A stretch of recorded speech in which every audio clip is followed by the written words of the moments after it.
네, 최규정의 최강시사 월요일은 경제합시다 코너가 있는 날입니다. 서강대학교 경제대학원의 김영익 교수 나와 계십니다. 안녕하십니까? 네, 안녕하십니까? 예, 어제 화이트리스트 복원 앞으로 할 것 같기는 합니다만 긍정적인 효과가 있겠죠. 이렇게 하면. 예, 그렇습니다.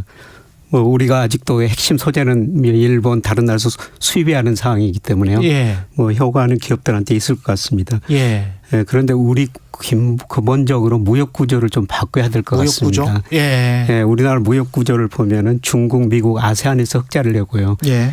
일본하고 중동 국가에서는 적자를 내는 구조입니다. 그렇죠. 예. 예, 중동에서는 우리가 원유가 안 나기 때문에 어쩔 수 없이 원유를 수입해야 되는데요. 일본하고 매년 무역 적자가 200억 달러 이상 나거든요. 작년에도 예. 241억 달러 적자였었어요. 예, 그만큼 일본에서 핵심 소재는 수입하고 있다는 겁니다. 예. 예, 그래서 상황 변화에 따라서 일본이 또 하이터리스트 이런 문제를 들고 대기할 수 있기 때문에 예. 공급망 다변화시켜야 될 것 같고요. 역으로 지난번에 수출 규제 때문에 우리 중소기업들의 소부장이 조금 더 독자적으로 생존해서 예. 납품할 수 있는 기회가 생겼었는데 이게 또 일본과 적극적으로 협력하겠다고 하면 그 기업들이 죽을 수도 있는. 예, 그럴 가능성도 있죠. 그럴 수도 사실 그 거죠. 기회를 통해 가지고 우리가 일부 중소기업들이 소재를 많이 개발했거든요. 그렇죠. 예, 그래서 상당히 진전된 거로 알고 있는데요. 예. 또 일본에서 혹시라도 더 싸게 수입할 수 있다면 그렇죠. 이런 소부장 기업들이 조금 더 어려운 환경에 직면할 수도 있을 것 같습니다. 플러스 마이너스가 분명히 있는 것 같고 일본이 메모리 반도체는 거의 손을 뗐었는데 예. 이렇게 이제 공급망이 중국이랑 분리되면 서방 세계, 이른바 서방 세계에서의 메모리 반도체 만드는 나라들이 많아질까 봐 예. 그것도 사실은 저는 좀 걱정이 되는데 어떻게 보세요? 그렇죠. 메모리 반도체는 우리나라가 세계에서 가장 1위인데요. 예. 지금 유럽에서 만든다고 그럽니다. 그렇죠. 투자 규모는 그것 가지고는 아직 말도 안 되는 이야기 같은데요. 조그맣긴 하지만 예. 미국 인텔도 이야기를 했었거든요. 그렇죠. 그리고 TSMC가 일본에서 또 그렇죠. 반도체를 만들겠다고 그래가지고요. 예. 그게 우리 기업들에게 주는 사인이 마냥 좋은 것 같지는 않아요. 그렇습니다. 예, 이게 협조를 강화하겠다 이런 레토릭을 떠나서 조금만 더 안으로 들어가 보면 이게 과연 우리한테 좋은 건가? 이런 생각이 좀 들더라고요. 예. 가장 중요한 건 우리가 앞으로 앞서 말씀하셨으면 그렇죠. 소재를 우리가 개발하는 겁니다. 그렇죠. 예. 우리가 돈 많이 버는 거예요.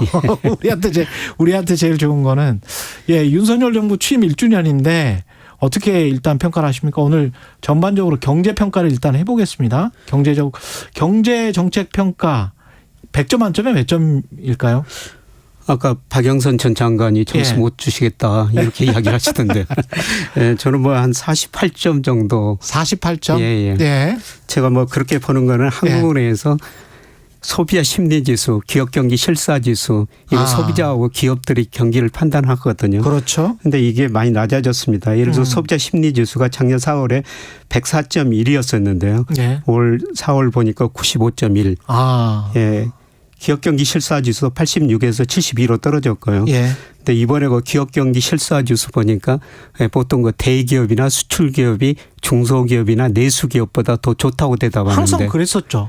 예. 그런데 지난 3, 4월 보니까 대기업이 중소기업보다 더 나쁘다고 대답했고요. 야, 이거 희귀하네. 예, 수출기업이 내수기업보다 더 나쁘다고 대답했습니다. 희귀하네요. 정말 근래 들어. 이게 2008년 금융위기 이후 처음 있는 일입니다. 그렇죠.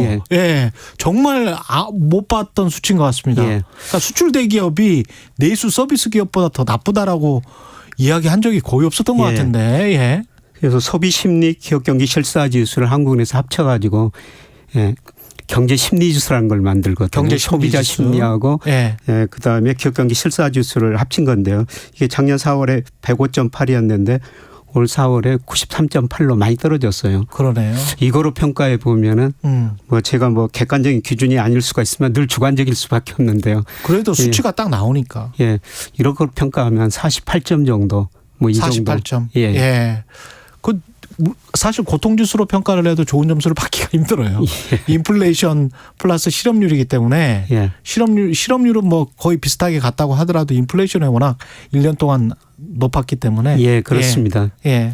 그렇게 생각해 보면 그렇죠. 예. 근데 이게 그 상황 자체가 좀 안 좋은 상황에서 윤석열 정부가 취임하고 그 1년 동안이 그 전반적으로 그 경기랄지 또 미국의 금리 인상이랄지 뭐 이런 것들이 안 좋았던 거는 또 사실이 있기는 사실이죠. 예, 그렇습니다. 예. 뭐 출발 시점이 별로 경제가 안 좋았습니다. 그렇죠. 예, 우선 저 구조적인 문제하고 경기 순환적 문제를 따져볼 수가 있는데요. 예. 예, 우리나라가 역대 대통령 재직 기간 연평균 경제 성장률을 보면요. 네. 대통령이 바뀔 때마다 경제 성장률이 계단식으로 떨어졌어요. 예, 박정희 정부 때 10.3% 성장했고요. 예. 예, 그다음에 IMF 경제기를 겪으면서 이제 예. 김대중 정부 때 5.6%로 구조조정하면서 떨어졌거든요. 예. 뭐 지난 정부 때 2.3이었고요. 예.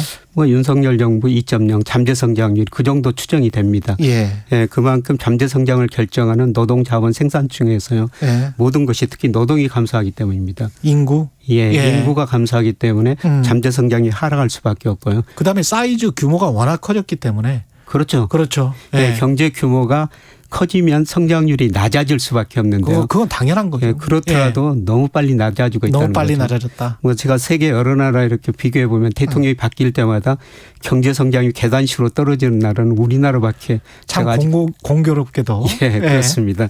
이게 그 잠재 성장률이 떨어지는 구조적인 문제고요. 예. 예, 그다음에 단기 경기 순환. 뭐 우리가 1972년부터 경기가 좋아졌다 나빠졌다 11번 순환을 반복했거든요. 예. 예, 그런데 아마 제가 추정해 보니까 작년 10월이 경기가 정점이었을 것 같습니다. 작년 10월이 예. 지난해 10월이. 예. 예, 그래서 지금 구조적인 뿐만 아니라 사이클상으로도 단기 순환상으로도 예, 경기가 나빠지는 국면에 예, 윤 정부가 출범을 했다는 겁니다. 예. 그럼에도 불구하고 정책적으로 좀 아쉬웠던 점. 예. 그러니까 그 사이클은 인정을 합니다. 예. 그런데 민간 시장 중심 경제를 이야기를 했는데 사실 상치되는 부분도 꽤 있었고. 예. 예. 어떻게 보세요?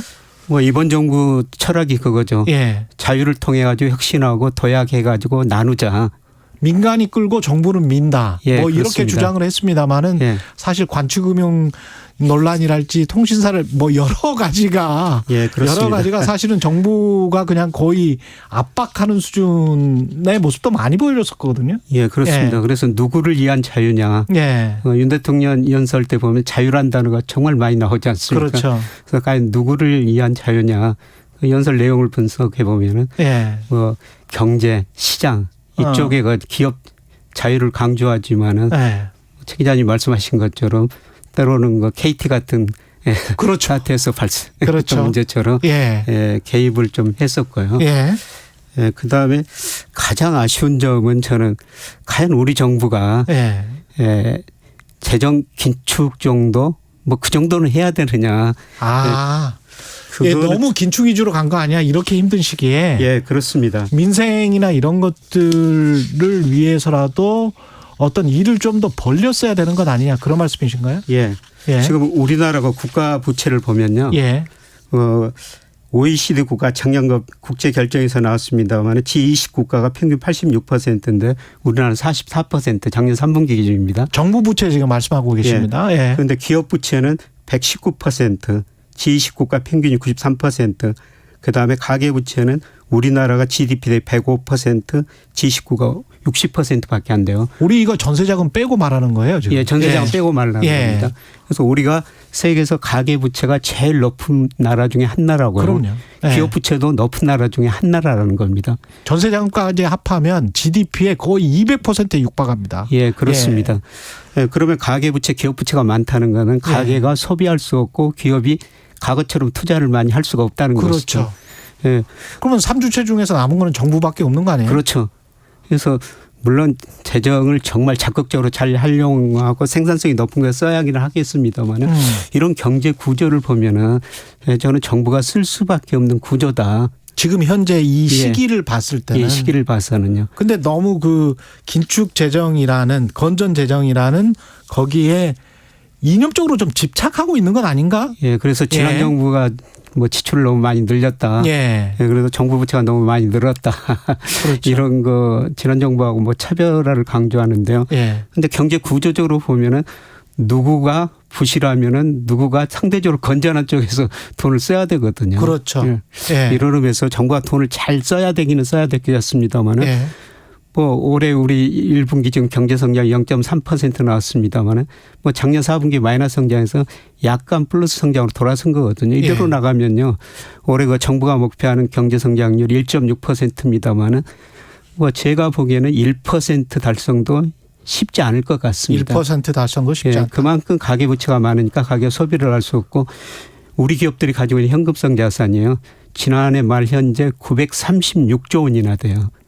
미래가 불확실하니까 지금 투자를 안 하고 있는 것이죠. 그렇죠. 예. 예. 예. 거기다가 이제 뭐 포퓰리즘 비판을 많이 합니다만은 전기세랄지 전기, 예. 가스요금, 유류세 정상화 이런 거는 또 막 휘둘리거든요. 그때 여론에 따라서. 예, 그렇습니다.